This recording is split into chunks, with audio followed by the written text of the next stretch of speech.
Buenos días, tardes o noches, queridos amigos adictos a la creepypasta. En esta ocasión les traigo una creepypasta llamada Juancito Sonriente. La historia que estás a punto de escuchar pasó en la vida real.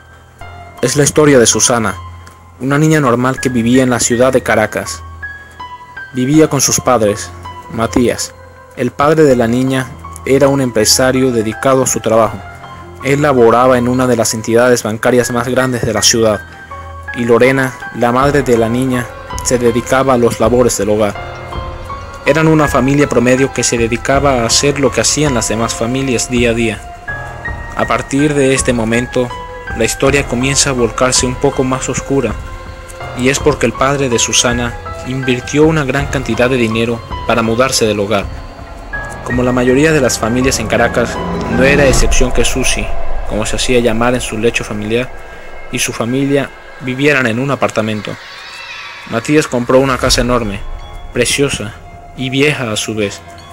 Se estimaba que dicha casa fue construida en épocas de la colonia. La familia se mudó y comenzaron su vida de nuevo, pero esta vez en un lugar más amplio en donde convivir.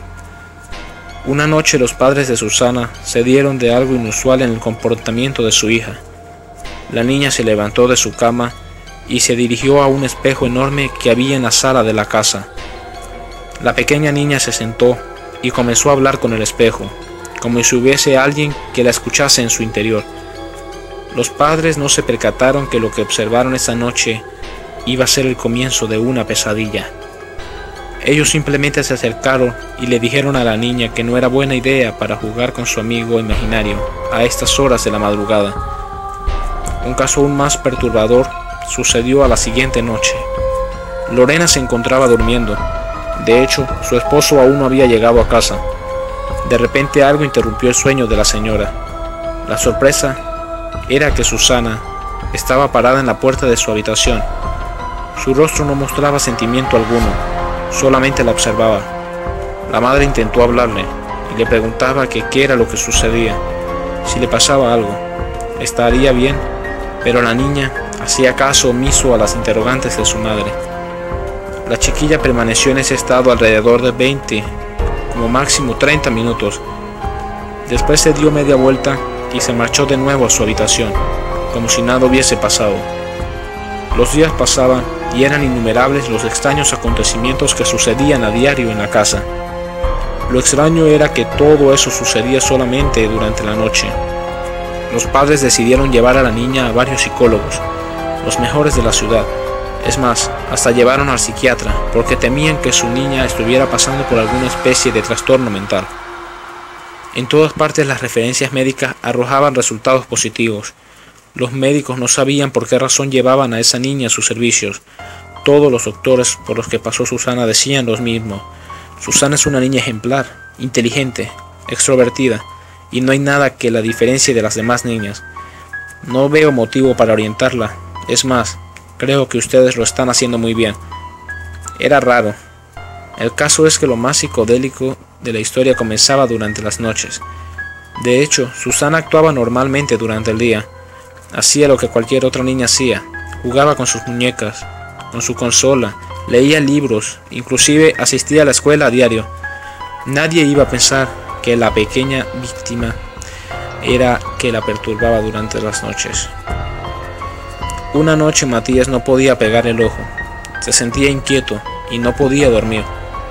En ese momento él vio algo que le llamó la atención. En el rabillo del ojo observó cómo su hijita caminaba de espaldas y se dirigía a aquel gran y misterioso espejo que se encontraba en la sala.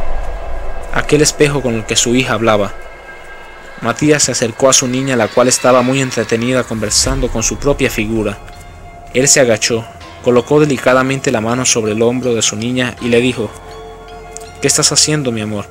¿Con quién estás hablando?». Enseguida la pequeña le respondió: «Estoy hablando con Juancito Sonriente, papá. Él es mi amigo. Es un payaso y me visita todas las noches». Matías sintió una sensación de claustrofobia. Se sintió encerrado en una confusión cuando su hija le respondió de esa manera. Él, como cualquier ser humano, siguió hablando con la niña, pues la curiosidad le mataba. Dime, mi amor, ¿Juancito está dentro del espejo? Y la niña le contestó, algo que le heló la sangre, y según él, esas palabras jamás saldrían de su cabeza. No, papá, Juancito sonriente no está dentro del espejo. Juancito sonriente está detrás de nosotros. Lo que pasa es que a él no le gusta que lo miren a la cara, y siempre me susurra al oído, nunca mires atrás. El papá no halló qué hacer, simplemente se quedó mirando a su hija, con una cara de impresión. No es normal que una niña de 6 años te conteste de esa manera. En ese momento, Matías lo sintió. Sintió una presencia detrás suyo que lo perturbó, y en un momento desesperado por saber quién era o qué era lo que estaba detrás suyo, él volteó. Para su sorpresa, no había nadie. Eso le causó un gran alivio, pero aún así él sabía que aquella experiencia fue real. Matías se levantó y convenció de ir a dormir a Susana. La niña hizo caso y se acostó. El padre, con una breve muestra de cariño, la arropó y se marchó. La pesadilla comenzó al día siguiente, cuando un estrepitoso grito le perturbó el sueño. Era su esposa, Lorena, y provenía del cuarto de Susana.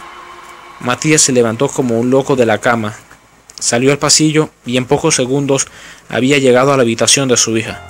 Allí estaba Lorena, en una esquina en estado de shock, su mirada perdida sobre la cama de su bebé, donde se hallaba el cadáver de Susana. Destrozado completamente, su cabeza había girado 180 grados sobre su eje, y lo más aterrador es que dentro de su boca encontraron una gran cantidad de golosinas.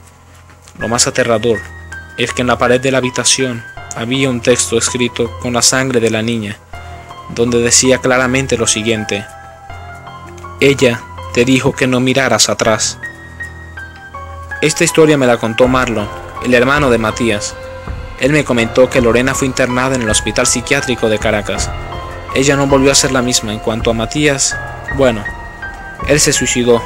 No pudo vivir con el arrepentimiento de haber mirado atrás aquella noche. Bueno, esto ha sido todo, queridos amigos adictos a la creepypasta.